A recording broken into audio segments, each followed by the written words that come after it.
नमस्कार, मैं राकेश अम्बेडकर और हमारे साथ इस वक्त हैं राजद के पश्चिम चंपारण के जिला प्रधान महासचिव विनय यादव जी। सर, आपसे हमारा पहला सवाल है कि अभी देश के वर्तमान हालात पर आपका क्या नज़रिया है? सबसे पहले तो आपके इस YouTube चैनल को हमारी पार्टी की तरफ से ढेर सारी शुभकामनाएं। और जहां तक आपका सवाल का संबंध है, तो देश का जो इस समय स्थिति बनी हुई है, चाहे देश पर आई विपदा, कोरोना रूपी विपदा का सवाल हो या ऐसे विपदा के समय में भाजपा और जदयू के द्वारा चुनावी बिगुल फूंक देने का बात हो, इन सारी बातों को लेके तो यही परिप्रेक्ष्य निकल रहा है कि भाजपा और जदयू में जो लोग बैठे हैं उनको सिर्फ सत्ता से मतलब है। उनको सिर्फ सत्ता से मतलब है। सत्ता के अलावा वो लोग आम आदमी, मजदूर, किसान सड़कों पे मर रहे हैं। रोज जन सुरक्षा का सवाल देश में खड़ा हो रहा है। खासकर बिहार में पिछले दिनों आपने देखा होगा, जो गोपालगंज का प्रकरण हो या मेरे गृह जिला में आए दिन हत्याएं हो रही हैं। दलितों और पिछड़ों पर खास करके अत्याचार बढ़ा है। इन सबों से इतर सरकार चुनाव कराने और किसी तरह किसी हथकंडे को अपनाकर सत्ता में बैठने का मन बनाई हुई है। तो इन सब चीज़ों का हम खंडन करते हैं और ऐसे स्थिति में हम जितने भी बहुजन के साथी हैं, चाहे जितने भी बहुजन विचारधारा को मानने वाली राजनीतिक पार्टियां हैं, उन लोगों से हम लोग आग्रह करते हैं कि ऐसे समय में चुनावी जो कार्यक्रम है उसको इतर रख के पहले किसानों, मजदूरों और पीड़ितों की सेवा का कार्य किया जाए। बिल्कुल। तो सर, अभी वर्तमान में जो एक आरक्षण को लेकर जब भी चुनाव आता है तो आरक्षण के लेकर मुद्दा गर्माती है। अभी जो जदयू और भाजपा जो है एक अलग मीटिंग की आरक्षण बचाने के लिए, और आपकी पार्टी एक अलग एजेंडा प्रोपेगेंडा तैयार की, ऐसा क्यों? ये देखिए, हमारी पार्टी का प्रोपेगेंडा तैयार करने का तो कहीं किसी तरह का कोई सवाल ही नहीं है। आरक्षण की जहाँ तक बात है, हमारी पार्टी राष्ट्रीय जनता दल का स्टैंड शुरू से क्लियर रहा है जी। हम लोग आरक्षण को लेके शुरू से मुखर रहे हैं और पूरी आस्था के साथ हम लोगों को बाबा साहब भीमराव अम्बेडकर साहब के बनाए हुए संविधान में पूरा विश्वास और आस्था है। उस संविधान को बचाने के लिए हमारे नेता माननीय लालू प्रसाद यादव शुरू के दिनों से लगे रहे हैं। आपने पिछले लोकसभा बीता है, इसके पिछले बारी में हमारे माननीय नेता प्रतिपक्ष संविधान बचाओ यात्रा को लेके गांव-गांव, गली-गली और हर जिला का भ्रमण उन्होंने किया मुख्य रूप से।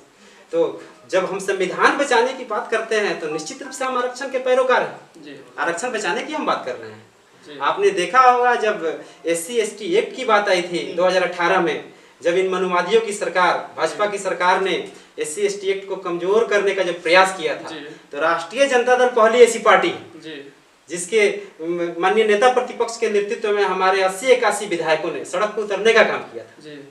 पूरी पार्टी उस SC/ST एक्ट को बचाने के लिए हम लोग सड़क से लेकर संसद तक एक किए हुए थे।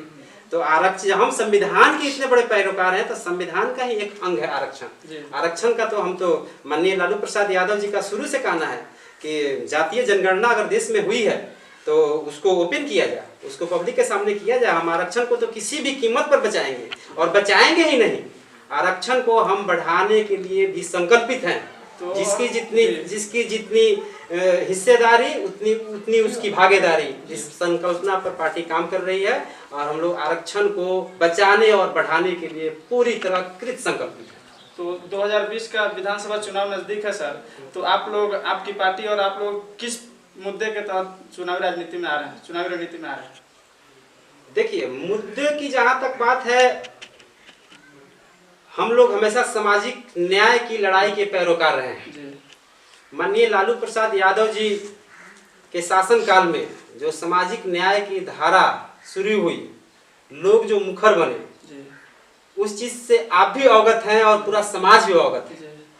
अब उस चीज को आज के दरमियान में माननीय नेता प्रतिपक्ष रोजगार का जो मुद्दा है या आरक्षण, जो ऊपर से ये भाजपा और जदयू के लोग कुछ और कहते हैं और अंदर से कुछ और कर रहे हैं। अभी हाल ही में जो यहाँ पर वैकेंसी निकली है बिहार सरकार में, आप देखिए वो वैकेंसी को निकाल के आरक्षण का कैसे वहाँ पर खिल्ली उड़ाया जा रहा है। तो आरक्षण तो हमारे लिए मुद्दा है ही, शुरू से मुद्दा रहा है, हमारी चुनावी रणनीति में हमेशा शामिल रहा है और सत्ता में हम आए या न आए जी। आरक्षण से हम किसी तरह का कोई समझौता नहीं कर सकते।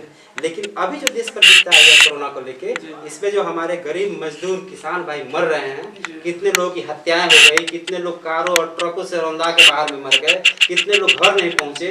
आज जो गरीब मजदूर यहाँ पर कोरोना पीड़ित के रूप में आइडेंटिफाई हो रहा है, उसमें आप देखिए किस समाज के ज्यादा लोग हैं। उसमें आपको इसी हमारे ही समाज के ज्यादा लोग हैं, उसमें बहुजन समाज के लोग ज्यादा है, दलित पिछड़ा अति पिछड़ा के लोग हैं, माइनॉरिटी के लोग हैं।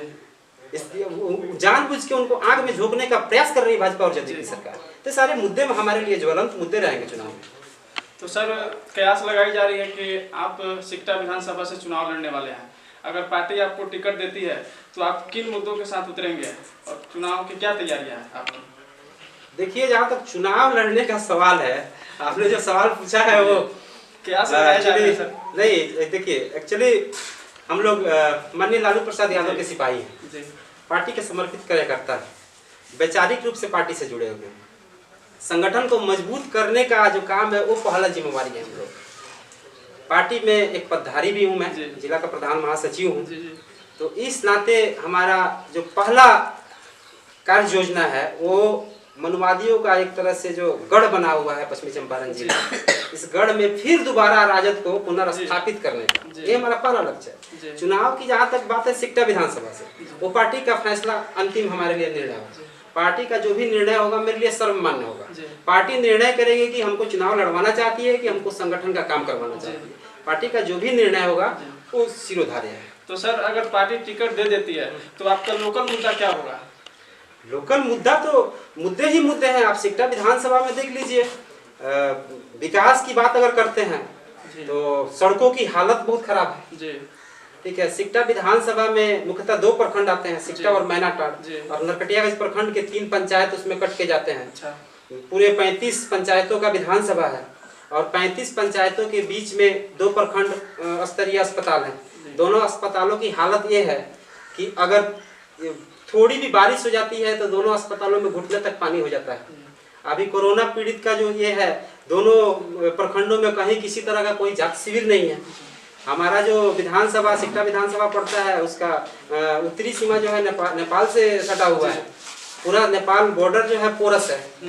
बहुत तरह के अपराध जो होते हैं, अपराध पर लगाम नहीं है। अपराध अभी आए दिन विधानसभा में जातीय संघर्ष और आपको हत्या और बलात्कार की घटनाएं बढ़ती जा रही हैं। तो ये सारे मुद्दे रहेंगे, स्थानीय मुद्दे हैं, विकास के तो मुद्दे हैं ही, लेकिन कोरोना का रूप है। अभी अब 2 दिन पहले आप देखिए मैनाटांड प्रखंड में 8 कोरोना पॉजिटिव पकड़े गए। उसको लेके सरकार किसी तरह का कोई संवेदना नहीं जाहिर कर रही है, कहीं किसी तरह का कोई सरकारी मशीनरी काम नहीं कर रहा है। चारों तरफ अफरा तफरी का माहौल है। सारे मुद्दे चुनाव में रहेंगे। धन्यवाद। हमारे साथ थे विनय यादव जी। धन्यवाद सर, आपने अपना कीमती समय बहुत बहुत धन्यवाद। बहुत